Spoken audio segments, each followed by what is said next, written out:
Shane I requires. was just thinking, bro. We gotta talk. That's a great idea. Shane requires a home cooked meal every night. Every second night. Every second. Every night. second night. I don't think my dad's ever not had a home cooked meal, which is wild. My wife is white. My husband was like, "What happened to you?" Mom cooked. Yeah, I didn't have. That's what happened. yeah. Hi, Marina. Hi, Gina. Hi, Sean. You know what I was about to say? Why are you putting Sean? I'm Shane, bro. Okay. Oh, yeah. 1, 2, 3. That's cool. That is yes. He's new. 1, 2, 3. 1, 2, 3. He's new. We're gonna have to get a video. Oh yay! Richard is in. Amazing. Richard. We're gonna have Richard share if he stays in. 1, 2, 3, 4, 5, 6. 1, 2, 3. I like that. Yeah, it's a good one. That's quick. I would have done TWO, but What? TWO for the middle word. I look like hell, Natalie. Don't judge me. Oh my God, never. You look amazing. I'm glad you're in here. Don't judge me. Come on. We judge everybody. What kind of shirt you wearing there? Oh, it's Beyonce Formation. Okay. Oh, hell yeah. I'm done with Beyonce, though. I will done. We're not talking about Beyonce. Sorry, I don't want to get canceled. I'm currently struggling. How many people are in there? Because it doesn't show. Just one. Is it just you guys? No. No, there's more. There's more. Like 10 or 15. Just Mhm. pretend, 11? Just Okay, pretend that's it's fine. only us, though. One day, yesterday was the anniversary of 2 years ago. I was sexually assaulted. And I for dead. And I did trauma therapy. I did EDM therapy. I did victims of violence therapy. They want to put me on ketamine. I don't know if you've ever heard of that. Yeah. It's like a horse tranquilizer. No, Yeah. No, yeah. Yes. it's like in New York State, they're like medically like microdosing it Yeah. because I take Xanax and I'm on a very high dosage of Xanax. And then I shake all day long. I've lost 90 pounds in 2 months. Oh no. I've been seeking help since July, and New York State has completely failed my family, me, and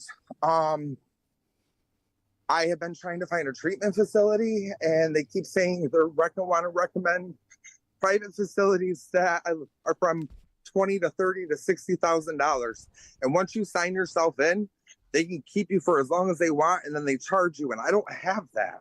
I don't have $30,000 to $60,000 to go get help. Christine, it's okay. Go sit Can you guys not hear me? I'm sorry. No, we can.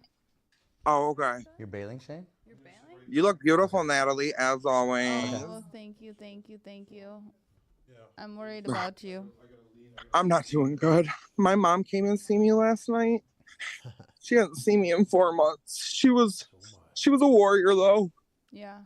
She's just been like through the hospitals with me and specialists and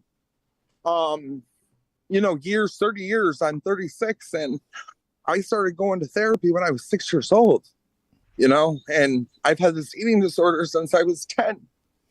And 2010, I now I'm accepting it because I always thought it was like a body dysmorphia. I thought it was, I never knew, but then I know now. Yeah. And now that I know, I'm seeking help. I've been seeking help.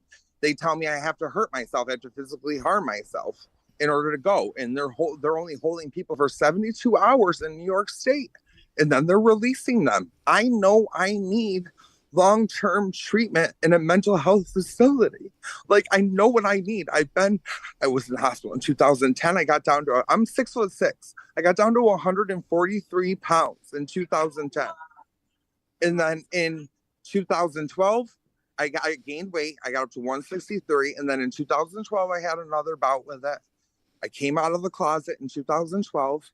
And then in 2013, my best friend Brooke died. And then the day before my brother died. And then my baby mother died, right before COVID. And I'm here with my kid. My kid sees me on the phone and he says to me the other day, he's like, "Dad, you look like that one time you couldn't pick me up." My 17-year-old son, he can't have two dead parents. I told my parents if something happened, I fainted on my mother last night getting food. Like, we went to the hospital. Do you know what they did? They gave me fluids. I'm sorry, I got cotton mouth. I'm so dehydrated. Like, I've never been like I in my brain I can't even make out a complete sentence. Like, are you allowed to swear? I'm sorry. No. You can. But okay. Well, I wasn't trying to. I'm sorry. I'm just so frustrated. And I'll let someone talk. I'm just saying. I've been seeking help, and my mom we've called.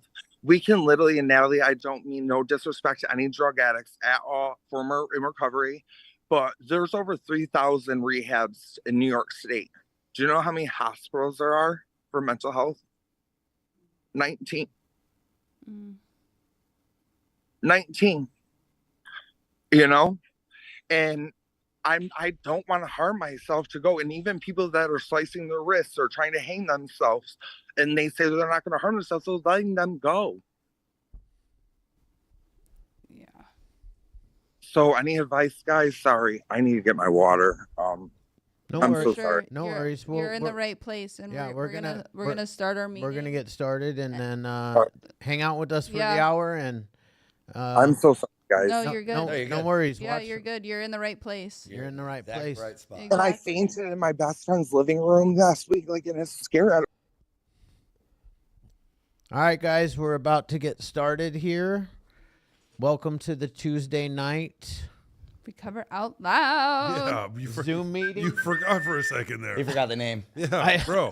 Same thing for the last 8 months, bro. Same Tuesday for the last. Well, 8 I know, months. but I also told my daughter that I was going to go to dinner with her tonight, and then I was like, wait a minute. What's the name of the restaurant? No, I was like, I have a Zoom meeting every Tuesday night. I don't even know why I told her I would go to dinner. We did go to dinner, though. We went at 5. Where'd you go? The Stand right here. It's good. Do you guys like The Stand? Oh, I was thinking I like the flat. French Never fries. mind. I've never been to the Stand. The new Stand. That's that vegan place, right? Yeah, we The Stand is not vegan. No. No. Okay. No, hamburgers and stuff. Like, they quite the opposite of Really? vegan. You gotta get closer. Wait, don't we do our intro? Yeah, you guys ready? Yeah. Cue the intro, boss. Cue it up, baby.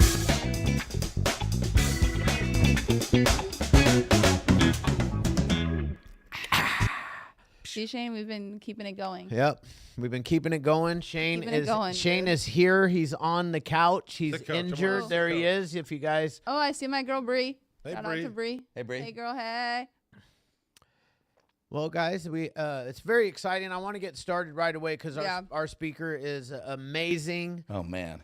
And we tend to talk way too much in the intro, and then we don't have enough time for all of you to speak. Yeah, so we'll zip our mouths. Yeah, we're gonna go ahead and get started. I just want to. The only thing I do want to say is that the Recover Out Loud meeting is a meeting, not a program. So continue doing what you do normally on a daily basis to stay sober, which means if you go to a 12-step program, continue doing that, because this is just a little add-on extra, support.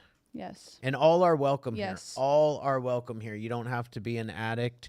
You could be a family member, a loved one. You could just be somebody in pain, somebody that suffers from mental health issues. Everybody is welcome here at our meeting. Mm-hmm. So with no further ado, we've got Trevor here tonight to tell his story, and I'm super excited to hear it. Alrighty, I'm Trevor. I'm an alcoholic. Thanks for having me on here, guys. Of course. And yeah, welcome to everybody who's here. I'm not a representative of any 12-step program or any specific one.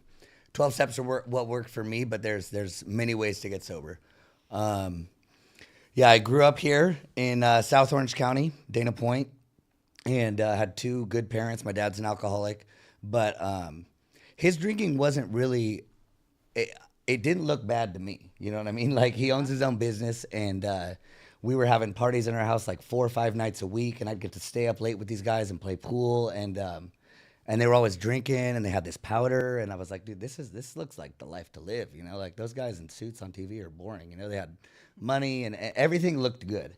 And I remember when I was young, I'd see those drug use is life abuse commercials, where it's like this guy's just throwing everything away, throwing his kids away, throwing his house away for this substance. And I'm like, I remember thinking like, that must be some cool shit, you know? Because I mean, people are giving up everything for it. And I guess my mom told me when in like kindergarten or first grade, when the cops come, the dare cops, and they come with that little wooden box with all the drugs in it, and they tell you what they're gonna do. I came home and I told her like, I can't wait to try acid, and I can't wait to try this and this, and she should have known that it was gonna be a problem. So my dad got sober when I was 11, and the last 2 years of his drinking, he was never abusive or bad or anything like that. He was just gone. You know, he was just kind of out. And my mom would always keep us out of the house. Like we were going to like Knott's Berry Farm, Disneyland, the movies. Like every week we were going to some cool spot. You know, so that was my vision of alcoholism. Like you have like 40 great years and 2 shitty ones, and then life's good. You know, so I was like, cool, we can do this, and started drinking and smoking weed around then. Started getting in trouble when I was 12. I got my first court card, but it was just like this substance abuse assessment and monitoring court card. It wasn't an actual like court card. It was just like a card for this program.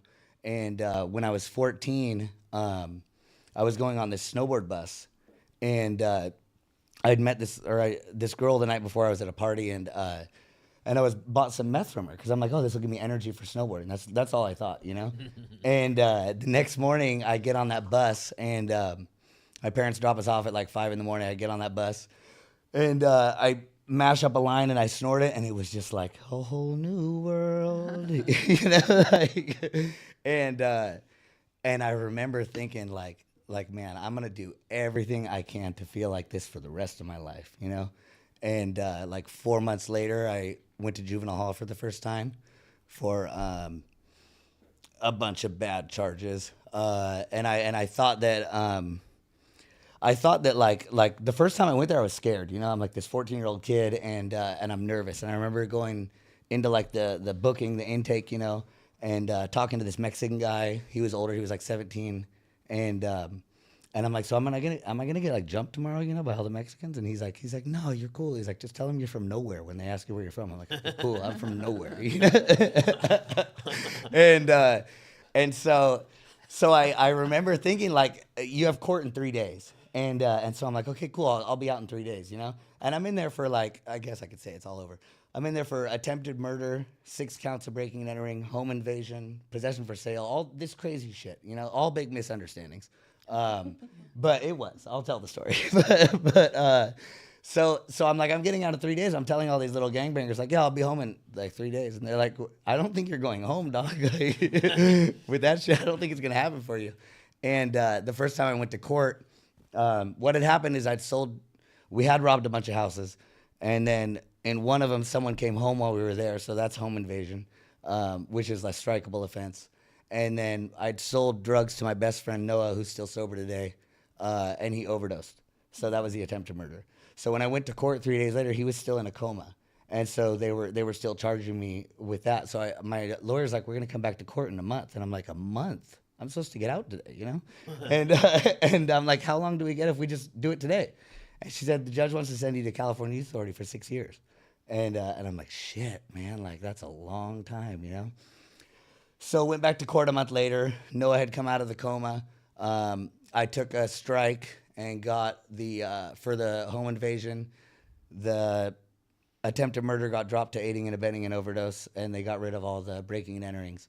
And I served like 6 months there, and then another 3 months on house arrest. And this was kind of like the story of my life. Like I would go into this system, whatever it was, juvenile hall, jail, a program, whatever it was. And like when I get there, I'm like, I'm done with that shit. Like the whole time I'm in there, I'm like, I'm going to get out and I'm going to be so good, you know? And I didn't really know what that meant. I'm like reading the Bible and reading the big book and filling out the little slips to talk to the pastor, like doing all the shit, you know, all the shit you can do. And then when they give me my clothes, I'm like, I don't got a drug test for 3 days, you know? And every time. And I'm like baffled that it happened. So my third time there, I'm 16, and they're evaluating me for drug court. So they're going to give me drug court or 8 months. And so, of course, I'm like, yeah, drug court, let's do this, you know? And the whole time I'm in there for this evaluation process, because I'm not supposed to get on because I have a strike. So the whole time I'm in there, I'm like praying to God, promising my parents, promising myself, promising my friends that I'm gonna get out and I'm gonna do good. And I meant it, sure of it. Could have passed a lie detector test. And I get accepted into the program that I'm not supposed to. And the same shit happens. I give me my clothes and they put in a little drug patch on my arm. And I'm like, I can probably drink tonight, you know? And I drink the first night. I lose the drug patch. My PO's over at my house the next morning at 6 a.m. Like, it's stored, just revolving door over and over. So eventually, I'm 19 and I'd been getting arrested. I was still on juvenile probation when I was 19 because I didn't get out till I was 18 and a half. And so I had been arrested like 4 or 5 times as an adult, but they would run adult probation and juvenile wouldn't show up. So I'd actually been to jail, like gotten a DUI, like a couple things as an adult, and my juvenile PO never found out. And so eventually he was kicking me off probation for a dirty test, and he's like searching my wallet and he finds my license suspension thing, and he's like, when did you get your license suspended? I'm like, when I got a DUI. And he's like, you didn't bother to tell me, huh? And I'm like, no. And so he was pissed. So he recommended 3 or something years in prison. And I've always had this lawyer. He's an old guy. He's dead now, but he's an old AA friend of my dad's. And this New York guy, he was a judge when all the judges now were little like public defenders, you know. And he would get me out. He'd get me out of everything. And so the PO recommended prison. He got me into sober living. And the first night into sober living, I go out. I'm just gonna go hang out, and I stay out after curfew, getting high, and come back. And the house manager's like, "Dude, what the fuck are you doing? Your PO just told you today, like if you mess up again, you're going to prison." And I said, "I know, I'm sorry." So I left that night, got on a train to. I had met this girl before, and I'm like, "I gotta leave the state," and she's like, "Well, I'll come with you." I'd known this girl for like 2 weeks, you know. And this started a 10-year relationship. Super healthy. Yeah. And so we go and get on a train in the middle of the night. We go out to Reno where my aunt lives. And we're staying in a trailer behind her house. And it's like May. So it's there's snow on the top is like melting and there's holes in the top. So every morning you're like waking up with like melted snow on you. And we were sober for like 90 days. We stayed sober. And that first night that we drank, we didn't stop drinking after that for however long we were out there, 5-7 years. And eventually she left. When she left, I had this horrendous heroin and cocaine problem. The meth out there sucked, so it was heroin and cocaine at the time. And I had no idea what to do, you know what I mean? And I called my buddy Noah, same one that overdosed, and he came out there and packed up my whole house with me and moved me back down here. And I thought when I came back down here, it was going to be fun. I thought it was going to be like a party, you know? But everybody had kind of grown up, you know, like people weren't doing the same shit. And I came back here and got back together with that same girl that left me in Reno, and we moved into this apartment in Santa Margarita, and that's where shit went bad. I remember when I was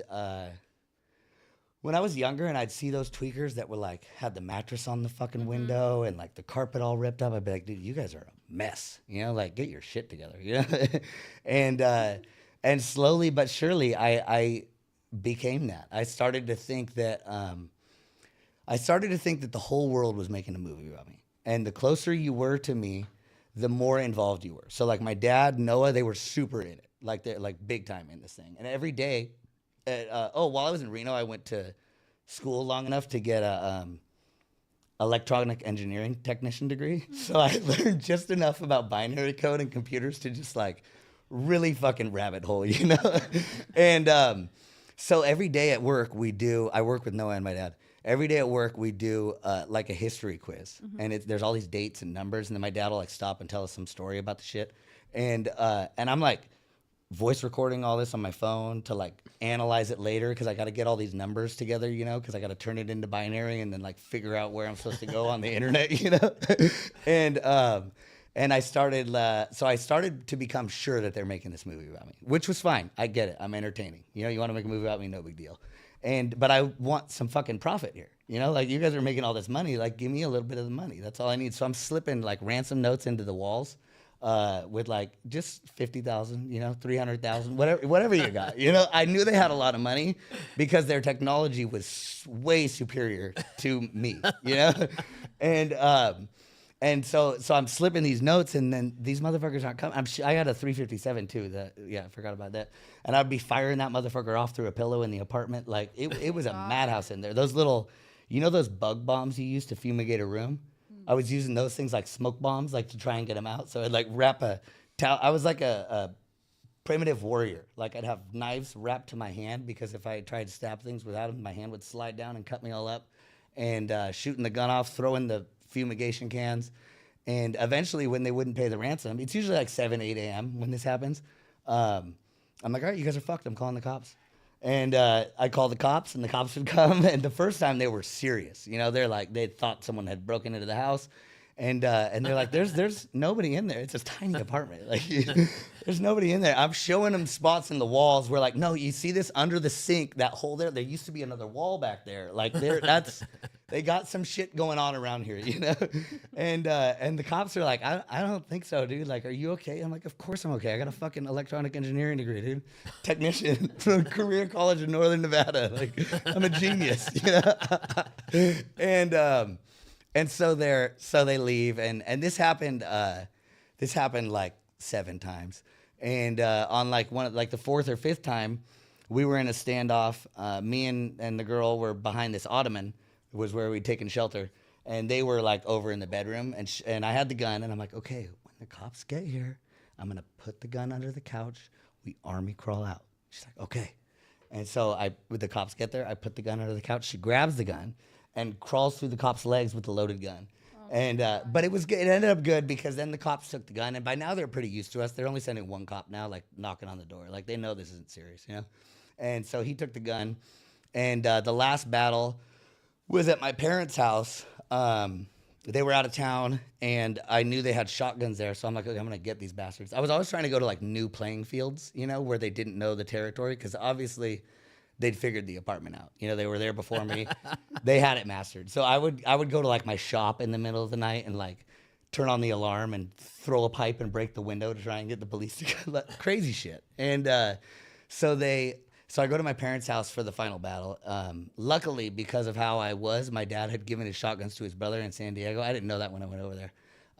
Or it probably would have been a lot worse, because it's one thing to shoot off a little gun, but if you're shooting off shotguns in the neighborhood, it's probably not going to end good.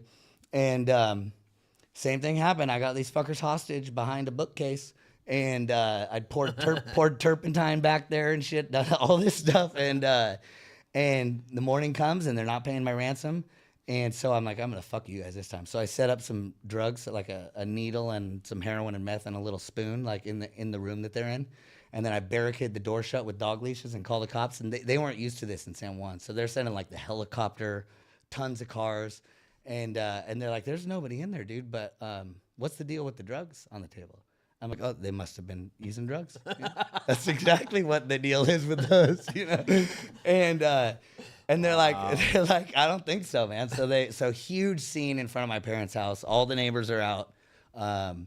They got me and that girl cuffed, and they're all this shit. And it wasn't working. Life was not working. But sadly, like at that stage, like I still was getting what I wanted out of drugs and alcohol. Like it wasn't the same euphoria and joy and stuff that I used to get, but I was getting out of here. Like I wasn't here anymore. I wasn't present at all.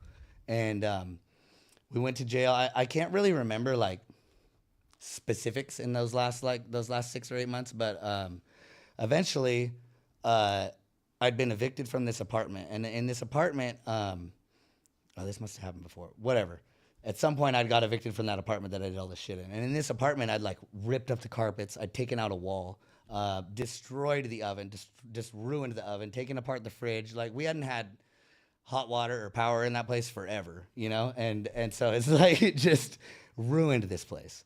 And she had left, and I had been evicted, so I'd moved all the stuff into a van, like in the parking lot, but I had nowhere to go. So I'm just like this shell of a person like laying on this pile of clothes all day. And I used to like have tons of friends, you know what I mean? Like high school years, like all that, I had tons of friends and tons of people that wanted to talk to me. And I had nobody that wanted to hear from me anymore.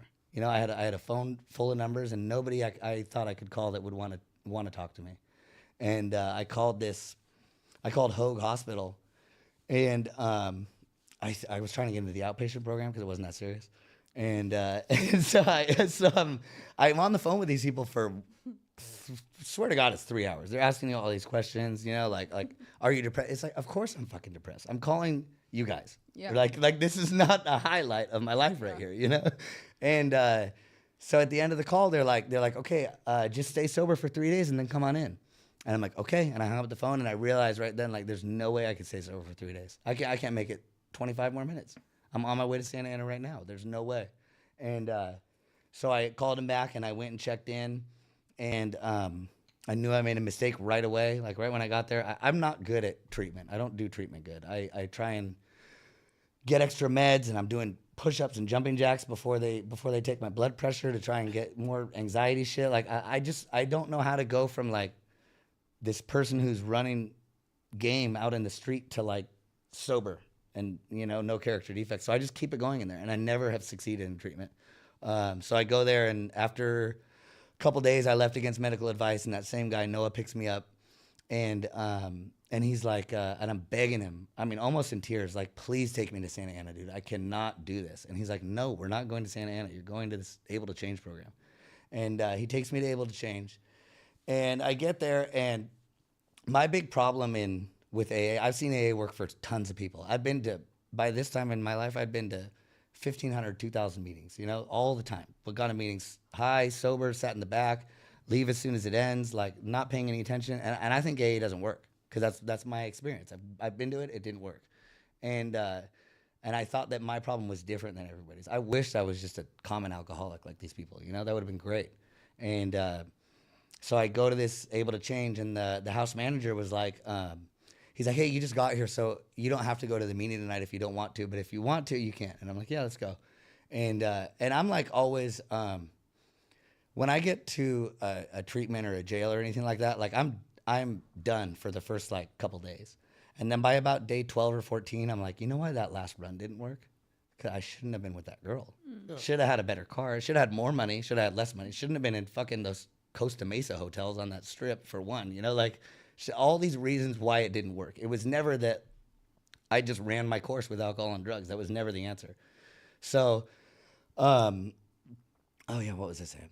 Oh yeah, so I go to Able to Change, and that night they bring me to this meeting, and it turns out that this meeting is in a girl's backyard who I've known my whole life, and she wasn't really like me, but her brother that was there, her older brother, this guy did drugs just like I did, 100%, just a scandalous dope fiend, and he was sharing, and he had like 30 or 60 days, and best share I've ever heard in my life, and I don't know what he said, but I remember like it was. What happened is that step 2 for me, that hope happened all of a sudden. And I didn't even know what it was. Like I hadn't felt hope in so long. I didn't know what this feeling was. And so I left there, and I'm calling everybody on the phone. I'm like calling my dad, calling my mom, calling Noah. Like, I think that AA can work for me. And they're like, yeah, dude, it can. Like, no shit. You know, like, we've been trying to tell you, you know? And so at like 30 days there, you're allowed to leave. And that same girl that I'd ran around with for years picked me up to get a cup of coffee, and we went to Santa Ana. And I remember, like, I build my relapses up in my head. By this point, am I using the best part's the anticipation, like how good it's gonna be, you know? And so we're driving up to Santa Ana. I'm like, man, this is gonna be great, dude. Like, I haven't been high in 30 days. Like, this is gonna be fantastic. And we get there, and I do my thing, and I'm telling Gustavo, like, hey, you know, if you ever want to get sober, that AA program works. And he's like, what are you doing here then, dude? You know? And I'm like, I don't know, you know, like, and by that point, like, the fun's over. Like, that's the best it gets for me. I've been sober for 30 days. I go shoot my dope, and I'm telling Gustavo about AA, you know, and like it didn't work for me anymore. So after that, I think I relapsed like 2 or 3 more times, and I was sleeping in my car at the end of it in my 4Runner, and I called my dad, and I said, could I come home? And my sister was home in town. She was home from Japan. She was a stunt worker in Japan, and she was home, and I remember like feeling so embarrassed, like I just could never get it together, you know. And she's home from Japan, and I'm just like a fuck up again, you know. And I got there at night, and the next morning they were all going to the zoo, and I'm like, I don't think I can go to the zoo, but like I'm gonna chill here, you know. And that same girl called me, at like, I don't know, 9 or 10 the next day, and she's just like, I'm just like, I can't do it anymore. She's like, what are you talking about? And I'm like, I don't know, but I can't do it. Like, I don't know what that means, but I can't do it. And that's the big surrender for me, because I'm the kind of person who always has a plan. I've always got a backup plan. I've always got a reason it's going to work better next time. I've always got something. Like, my brain works way faster than everybody I know. And so I just have a plan always, you know? And at that point, I didn't have a plan. I was done. I knew that, like, everything good that I'd come up with in my head hadn't worked out. And I started going to The Effect, and I met my first sponsor, Josh, and he's like, he's like, what are you doing? I used to sell drugs to this guy, and he's like, what are you doing? I'm like, I don't know, I need a sponsor. He's like, I'll sponsor you. I'm like, sure, yeah, like whatever. And he's like, call me every day at 4, and tell me what you've done for your sobriety that day, and then we can talk about anything else you want to talk about. And so I set my alarm. I started calling him every day at 4, and I tell him my shit. And at 90 days, he's like, all right, we're gonna go do your 4-step. And I'm like, Josh, like, I'm no mathematician here, but we haven't done 1, 2, and 3. And he's like, well, you know you're an alcoholic, right? And I said, yeah. And he said, you know your life's unmanageable. That's why you call me every day and ask me what to do. I said, okay, that makes sense. And he said, you think there's something here that's working for the rest of us? And I said, yeah. And he said, you're actively trying to turn your will and your life over to that thing? I said, yeah. And he said, well, that's 1, 2, and 3. You've been overcomplicating it. And that was huge for me, because I remember sitting in so many cells or pods or dorms or treatment centers and reading that big book and reading that italicized 3rd-step prayer, and everybody telling me, you just got to surrender. You just got to surrender. And I'm like, surrender what? Like, I don't know what you're talking about. And it was my judgment. It's my thinking. It's my thinking that tells me, like, this isn't going to work for me. It's my thinking that tells me, like, a year sober, prayers worked this whole time. It's not going to work on this one. You better take control of this one. You know, it's always my judgment that I got to surrender. And I remember thinking, like so many times I would read that book and take myself through the steps, and I would read that prayer, and I'd be focusing so hard on, like, surrender, and nothing would happen. And what I learned is I just had to start living it. I don't need to think it at all. My thinking is actually worse. It's better if I don't think. And by just following Josh around and living in sobriety, my life got better. You know what I mean? And I started to be amazed. I remember I had like a week sober, and I went into the 7-Eleven or Circle K on Stonehill in Del Obispo, and I'm like, I'll buy stuff from the store, but I'm also going to steal something every time I go, you know? Is how I was, like, just to make it even, you know? And I remember the first time I went there, and I left with, and everything that I left with, I had paid for. And I got to the parking lot, like 5 steps in the parking lot, and I'm like, holy shit, like, something's changing. You know, that's not me. That's not, I'm a bad guy always, and something's changing. And it was kind of like I had to kind of experience God in my life to really believe in it. You know, like I had to kind of see it. And the way that I saw it was through me changing, you know. Today, life is good. It's got its ups, it's got its downs. I've done all the steps. I sponsor guys. You know, I've had tons of God shots. For me, the real freedom is like, I remember it was a couple months, or probably about a year ago now, and me and Christine and our friend Jordan were at Barnes and Noble, and it was the 3 of us and 6 kids, and me and her have 5 kids together, and Jordan has 1, and so we're, the girl Christine and Jordan are like shopping or doing something, I don't know, and so my son was 2 at the time, so he hadn't been on that many escalators, so they all want to go on the escalator. So I'm riding up and down these escalators with a pack of 6 kids that are like screaming in this bookstore, so excited, because we're playing like where the yellow thing is lava on the front of the little step, you know, and they're so excited. And I remember like on like the 4th trip, like I was like, dude, I would be so worried about what everybody was thinking about me, you know, if I wasn't like this. So that's what freedom is to me, like that ability to be present and to not worry about what people are thinking about me or anything like that. As far as alcohol and drugs go, that obsession's been removed. I never thought that was possible. I still think about them all the time. Every time I drive by Santa Ana, I want to know what's going on down there. You know, the thoughts don't leave. I see guys at Mammoth drinking beer. That shit looks good. You know, I want to drink at Mammoth, but I've run it out. You know what I mean? I know exactly what it is for me. I've tried every single maintenance program under the sun. And if any of them worked, I would never have been here, you know, because I've tried just hallucinogens, just dust off, just alcohol, just pills, just weed, just meth, no heroin, just heroin, no meth, you know, like everything you could try, I've tried to make work. And it ends me up the same way every time. It ends me up homeless with nobody to call because nobody wants to hear from me.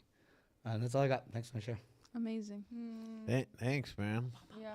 And this is why you don't do drugs. There was a lot of fun times in it before. You know, I hate when people are like, my worst day sober is better than my best day drunk. I'm like, man, come on. You know? You never worked for the CIA, did you? Yeah. You never were on the Truman Show. The Truman Show. That's exactly what it was. Yeah.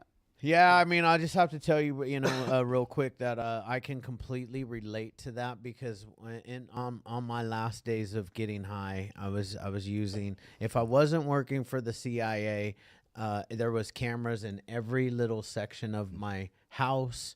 The TVs had cameras in them. I've taken TVs apart. My cars had cameras in them. Everything had, it sucks. The new cars, they do have little microphones up there. So all that shit was going on, and it was not a pretty sight.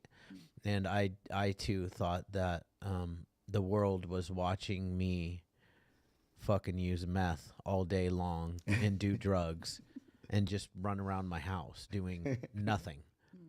Chasing fucking the shadow people. Yeah.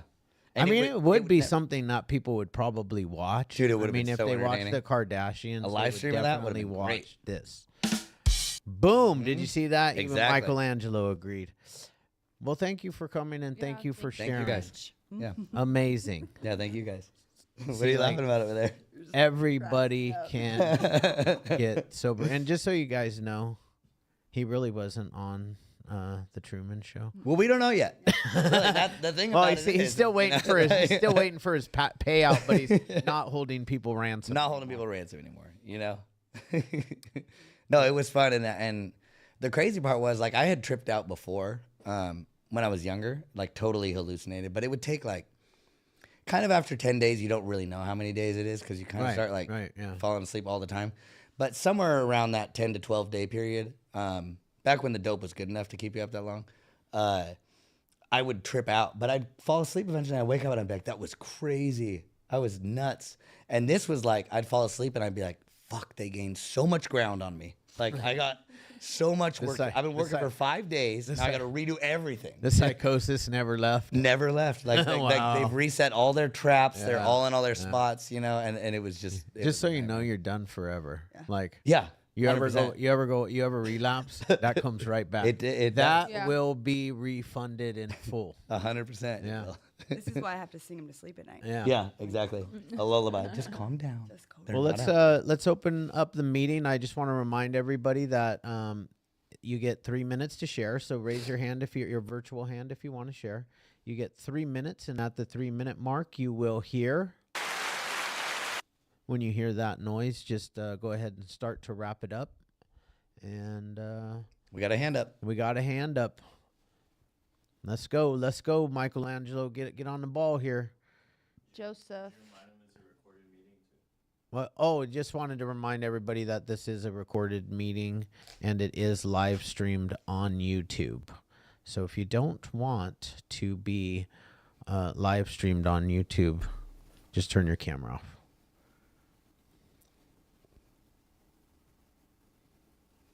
All right, Joseph, you're up, my Let's man. hear it. All right. Hello. First and foremost, thank you guys for having this group. I personally know Michelangelo, so that's how I know about this. I've been following you guys for some time. We went to film school together, but Wow. I'm just gonna do a quick little rundown.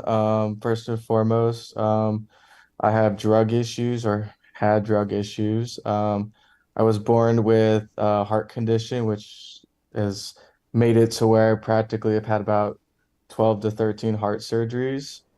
And so a lot of my drug addiction kind of stemmed from that. I've found people from suicide. I've lost siblings. So, of course, that just increased my drug use. I never did anything too crazy. Most of my drugs were psychedelics. But as I got older, I also started getting into alcohol and alcohol abuse. I was a heavy drinker. And I think I kind of just reached that stage in my life just recently.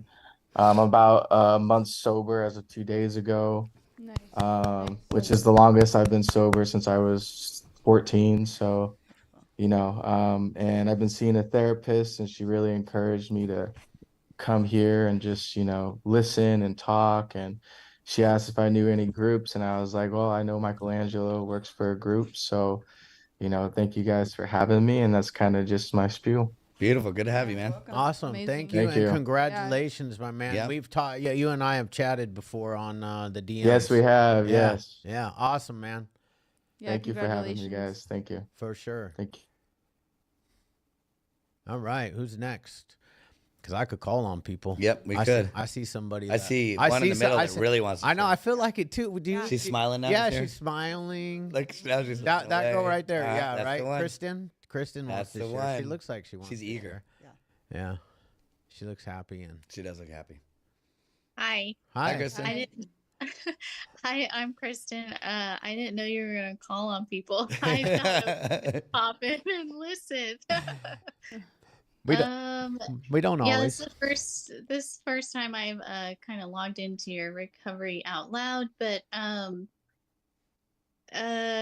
yeah, I just want to say thank you guys for what you're doing. Honestly, your recovery centers helped my son so much. And yeah, thanks for the Hopeaholics. And I've really been enjoying hearing everyone's stories. I myself am in recovery as well. And I'm a little nervous, so You're doing great. I'm not You're doing going to amazing. keep talking. Well, thank Yeah. you. But for, you guys are amazing. And yeah, thanks. Good to have you. Th- Here. Yeah. Thank you. Thank you for sharing. And we're sorry that we picked on you. We do that every once in a while. But I thanks think for I think tuning it's in. awesome. And I just also want to say that you don't look old enough to have a son that's I was at one of thinking my that, too. treatment Yeah. centers. So congratulations on that. You look great. You know who does want to share though, for sure? I see him. Yeah, no, oh, you do. But I was thinking the lady right above her because Oh yeah, look at that smile. Rachel's Uh-huh. smiling. She's ready. She likes to share. Hi, Rachel. Hi guys. Hi. Hi, Rachel. Oh, That was a really good share. Wow. I can relate. I remember those days. They were always watching me. From my freezer, there's a little circle. I put the duct tape over the circle. And then whenever I came back from rehab and looked in the freezer, I was like, oh yeah, I thought the FBI put a camera in there. That's why there's duct tape in my freezer where the ice maker's supposed to be. And this was back like in the early 2000s. My mom had one of those car phones, like where it's all wired into your car. Man, I took my big buck knife I carried and I cut all the wires. And she's like, why is my phone not working? And I'm like, I don't know, it's weird. I don't know why. And I also liked how you said it irritates me too when I hear, oh, my worst day sober is better than my best day drunk. I have often thought, not sure about that. I can say that in my experience, to help me stay sober, I've had to play the tape backwards, like start at the end. yeah. Where it was really, really bad. I've talked a little bit about this botched surgery that I'm still recovering from, and it was a big struggle when all that happened because it could have been just as easy for me to be like, F it, and give up all my schooling and just sit at home. I told my husband I could just stop and like go back to Walmart and I'll just work at Walmart. And then the recovery aspect kicked in and I thought, no, like one of the meetings that I've been going to on campus, the common thread that I found through that is acceptance. And for some reason, God led me to that meeting maybe a month before I had the surgery. And when I was able to go back to campus, the first Monday I was back there, I was making every excuse in my head. I don't want to go. I don't want to go.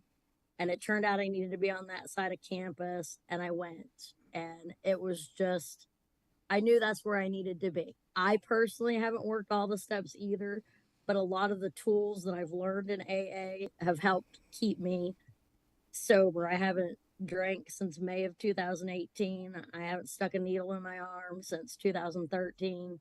And by the grace of God, I'm still clean and sober today. So thank you for that share. I appreciate it. Amazing. Good war stories, but best recovery story. Nice. Congratulations. The good war stories always end in good recovery stories. That is Usually true. do. Is that Peter Peter Gates up Gates. there with his Peter hand Gates. up? What the? Peter. Do you guys know Peter. Peter Gates? No, but I remember you guys saying his name last week, so I'm excited. Peter. All right, yeah, Peter Gates is in the house. Peter Gates, alcoholic. Yes, Peter. No anonymity there, huh, buddy? No, not at all. I love sobriety. I love my life, and I love this meeting. I just wanted to say, I've been going to meetings and listening to dudes share their story for over 30 years. And I still need to process this a little bit, but that may have been the best share I've ever heard. I mean that from start to finish.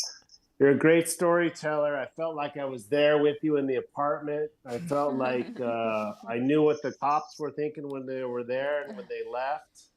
And you buttoned it all up very simply with your surrender.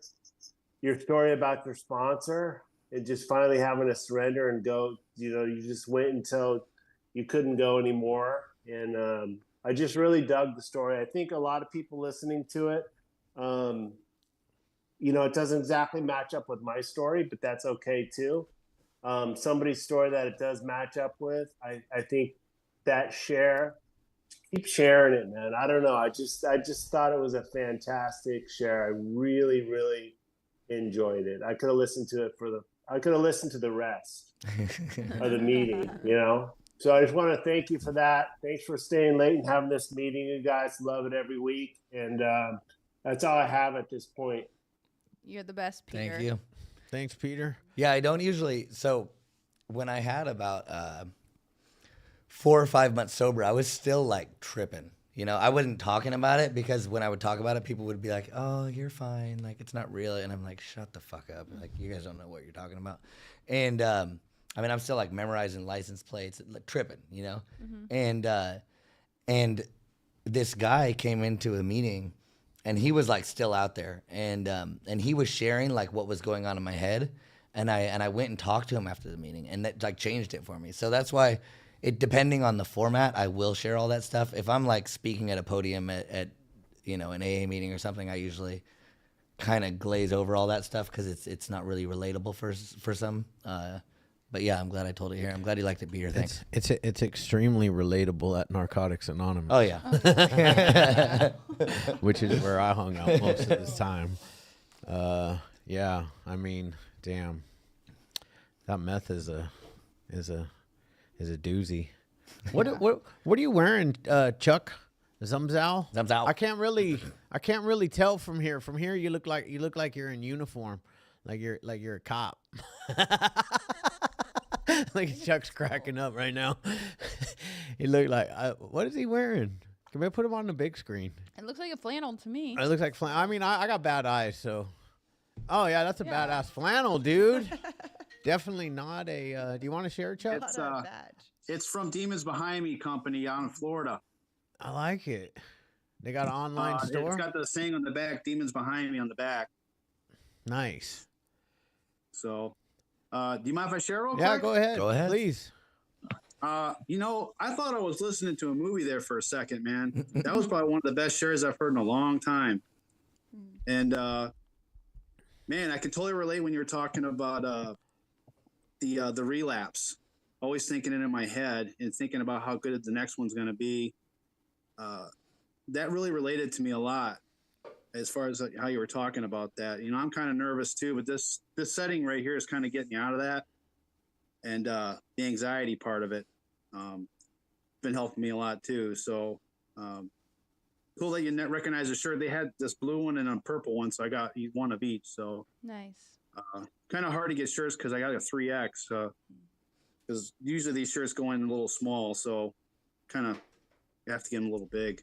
But the only one thing I can really share a little bit tonight is the holidays are coming up, and I've been stressing it to my meeting down that I go to down at the meeting place, and making sure all the newcomers that are coming in, seeing if they got a way out to if they go to any gatherings that they're uncomfortable with and stuff like that. And phone numbers is a big deal. Call somebody. Go with somebody who's been in long-term sobriety, or at least been in sobriety for quite some time. And if you don't feel comfortable, cut bait and walk away.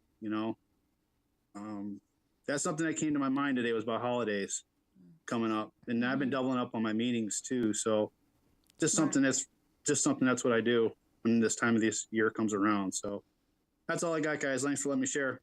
Thank you. Thanks, Chuck. That's a good That's good great. reminder, because man, I don't know about you guys, but I've been working so hard, my head's been down, and I just like came up for air today, and I was like, Thanksgiving is here. next I know. week. Yeah. Next week. Like, wasn't it just summer? I know. Wasn't it? Crazy. Yeah. Feels like it. Didn't Natalie and I just meet? Yeah. Yeah. It feels like it. I feel like I just met her last week. You did. Oh, wait. Oh man, and Shane's over here. Sorry guys, Shane is like, can we put the camera on Shane for Let's a take a look second? at Shane, Let's yeah. just like look at him for a while. It's kind of like what do you call it? Like if we go to, I don't want to say the zoo because that's mean. Huh? The zoo? Yeah. Yeah. Okay. We don't really want him to talk very much, but. How do you feel about that, Shane? I like it off. Huh? Oh, did I ruin the camera? I bumped my head on. Oh, yeah, yeah. you did, yeah. He Because bumped it I'm before 6 we foot. I'm started. 6 You're so foot tall, yeah. I'm 6'5". Yeah. Have you guys ever seen watched our story and seen me standing next to Shane? How much taller I am than he is? Well, Shane is pretty tall. How tall is you, Shane? 6'5"? Yeah, 6'5". He says 6'5", but it's it's like basketball. He always like a guy that was really 6'5" came in here, and he was like an inch taller than Shane. Okay, yeah. Yeah, so he's like 6'4". I would say 6'5" too. If I was like 6'2" and above, I'd probably go 6'5". So if you're 5'11", guys, if you're 5'11", how tall do you say you are? 6. 6 foot. Why would Yeah. you say I'm 5'11"? Yeah. You say 6 feet. Yeah. Yeah. I'm 5'4.5". No, I'm kidding, man.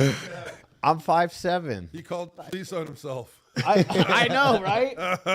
That's one thing I They would will laugh say. at me, man, in the loop. That is They'd come around, bring their friends. Like, here's the guy. That is one thing I can say I have never done, is called the cops on myself. Can we check the next page and see if my wife is on the Zoom call? Because my wife would have really enjoyed this story, because there's so much of his story that is me. Yeah. And my wife got to witness it. So she would be the one, that was like, trying to save my life. And, I've had like SWAT at my house. I've had all kinds of crazy. The helicopter, San Juan, because, I was here in San Juan. They're serious in San Juan. Oh, yeah, they're serious about it. Yeah, they don't fuck around. I got pulled over at like 6 or 8 months sober. And the cop was like, he pulled me over and he's like, didn't you get arrested like right up there? Like they all remembered it. It was a scene. The only good news is they all recently kind of switched out. So I don't know anybody anymore. So I don't know. Thank the Lord for that. But hey, I told somebody earlier today, I said, God sent his angels to save my life in the form of the Orange County Sheriff's Department. Because I couldn't do it on my own. Who would like to share next? Oh, Julian's coming in. Where's Julian? Oh, yeah, Julian. What's up, my man? You love to share. You've always got some wisdom to Your drop. share was great last week. I remember Yeah. it. What's going on, you guys? What's happening? How are Hey, you? How y'all doing? How y'all doing? Hey, I just want to say thank you, man, for sharing, brother. What's your name, brother? Trevor. Trevor, man, you're awesome, man. Yo, just keep pushing, man. Continue to surround yourself with people like us, and man, just keep pushing, man. I can relate to your story about when you was in recovery and you trying to, you get out of jail and you just go right back to getting high again. And like I've been through the same thing, and it's like, no NA, no recovery house didn't help me. It wasn't for me, And like last week, I was talking about how this meeting right here is the 4th time I ever been to a meeting. I never did NA or none of that. I've been clean for 17 years. So it's like, what saved me was, getting locked up, It was just a blessing for me. It was my time to change at that time. So it was like I did 8.5 years and I came home with a purpose, a purpose and a reason and a why, my why is my daughter. So it's like, if we don't have no if we don't have no reason or no why to look forward to, it's like we just waking up every day to just, letting the day take over us. You know what I'm saying? Yeah. So I got to say, man, just keep pushing, man. Keep doing what you're doing, man. And, God bless you, brother. Thanks, Julian. Amazing. Thank you. Oh, another thing is, I love being sober. It's so fun being sober. I'm just telling you, the good things that are happening for me, man, God, through the grace of God, man, it's a blessing, man. And, if y'all don't follow me, man. You have a good time following me, And, yeah, man, I love y'all. I love this. And I just thank you. Thanks, Julian. Thank you. Maria Santana was sending some Flowers. No, it wasn't No, flowers. it It was was like confetti. confetti. Yeah. Confetti, yeah. She was like, yeah. Being sober is fucking amazing, man. I got to run into my drug court judge. Oh, yeah? Last Saturday night, which this young lady over here knows him as well. And he's retired from the bench. And he has a whole different, he gets to speak his mind now. And it was nice to hear what he really thought. Yeah. Then I reminded him about the time when I wrote this story, this essay to phase up, and I started was sweating, and he remembered. He remembered, and I said, and then I left, and 2 hours later, I got called in by Lori Dyer for a drug test. We all panic when we're going to go up there. Yeah, it's you know what? All of this stuff is nerve wracking. I will tell you guys, and I'll admit right here that I get more nervous for this Zoom meeting every week, and I do it all the time than I do just a regular podcast. A podcast is so easy. They're recorded. It's just like maybe 3 or 4 of us sitting in a room, and I don't know. It's different. It is different. So who else would like to share? We have time for two more good ones. Who's feeling it? I think Amy S is feeling it. I can see. Sean got the haircut memo, too. Stagehand Sally. That's how we created that song for you, Stagehand. We changed the words to make it fit your name. And the lyrics. What's wrong with Mustang Sally? Mustang Sally's great. That's Yeah. a great, Is that what it that really is? Great. Well, I'm interested in Formula One, and Ford just is going back there after a long hiatus. And so anyway, hey, left field. Sorry. I was just noticing this fellow in my handset. Okay. And he has this cat who just kind of popped up on his shoulder, and it was hysterical. He looked at him and the cat looked back, and they gave each other this what's up nod. And it was so comical. I couldn't even think straight, giggling. Anyway, I just want to know what his name was, because then he just popped out and someone else appeared. But I was listening to Jillian when that happened. So whoever you are with cat on shoulder, that was so comical. And anyway, y'all, I have really nothing to say except for I tuned in tonight because I just really appreciate hearing the shares. It makes me feel good inside and just really connected to humanity. Honestly, just showing up and hearing whatever comes out of all of us, just the human experience. It's really a journey that were on it. Just I wanted to say hi to y'all. That cat was so funny. I appreciate all your stories, and we're all just human. So thank you for sharing that too, Jillian. You seem like a funny character. Maybe I'll follow you. Okay. Okay. We'll all follow each other. Okay. We'll all be friends here. Okay. There It's you one go. big brother and sister love fest here at the Hopeaholics. That's right. Cool. Okay, y'all. I'll see you around. I've just been busy doing my own thing, but I'm staying straight and eating less ho-hos. Not being a ho-ho. Trying to keep my shit straight. You know what I mean? Sometimes you get hit on if you're in the men's department of the work world, Yeah. And I definitely swim around the men's department. So anyway, I hope you guys can stay straight over the holidays. I swear, God, getting all the way through Valentine's shit sometimes just going to be I just turn your cheek the other way when everyone else is partying and just be like, nope, I got the gym to get to or the grocery store to stock up on supplies before things get ugly. But anyway, okay, y'all. I got to get up at 5 a.m. so I might tune out. Actually, I have a corporate shenanigan to get to. All right. Well, thank you. Yeah, thanks thank for showing up. Yeah. And you But guys, y'all know what I mean. I'm just so happy to be here, even if it's just a small group of us. Y'all in my class, my Tuesday night class. For sure. We appreciate all Class you guys.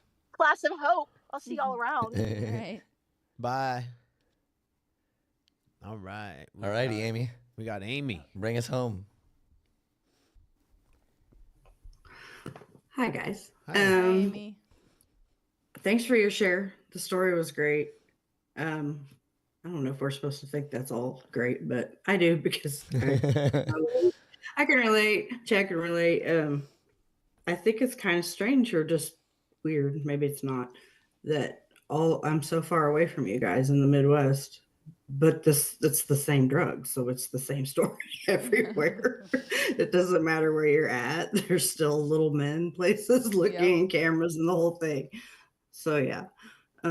Shane, what happened to your arm? He doesn't know. Bench press. I was trying to trying to be a badass. Grinding me, and I tried to outdo him, and I hurt myself bad. I told him that if Where you you're can't. hurting. I hope you feel better soon. Totally need a backstory. No, it's the truth. That's the true story. I was trying to get to, over to 2 plates. I hope you feel better. Thank you. Gotta suck to be laid up.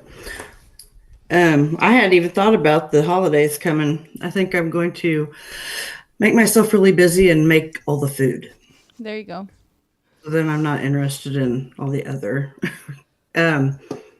Today's my 7 months, and I'm really proud of myself. So I just wanted to share. Beautiful. Awesome.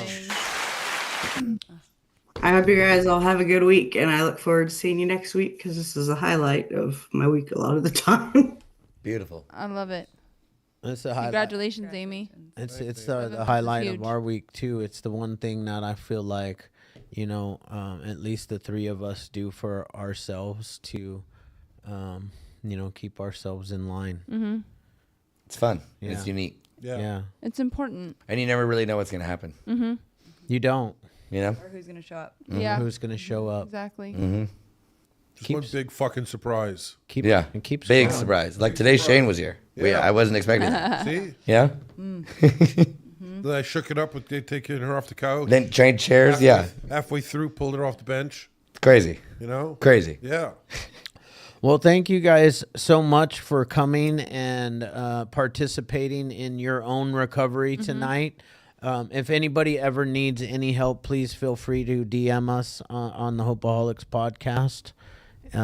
We are here to help. Yes. We answer all of our DMs. So even if it takes, if it ends up in our request, it could take us like a day or 2, but we do answer every single one, and then we get you on the main line. Yeah.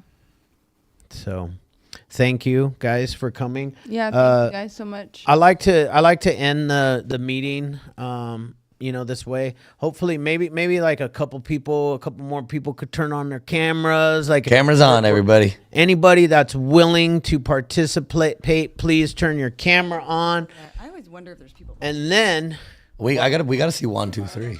It's 1, 2, 3. 1, 2, 3. Put your camera on. You don't have to, Juan, but You don't have to, but all right, everybody, hands up in the air. Can you guys see let's me? dance Hands up in it the out. air. Dance it out. Cue the outro. Here we go.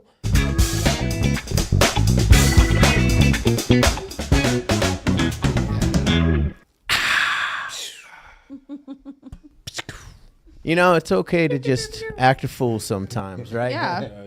All right, guys, we're gonna pray out. We will see you Yes. next week. Thank you guys so much for showing up. Great. Thank you, everybody. Yeah. Great meeting. God. God. Grant me the serenity. Grant me the serenity to accept the things I cannot change, the the courage to change the things I can, and the wisdom to know the difference. Amen. I'm Michelle. We could hear you. Peace out. Yeah. Thanks, guys. Have a great week. We did it. So Shane, was it testimonials? Oh, that hour really goes.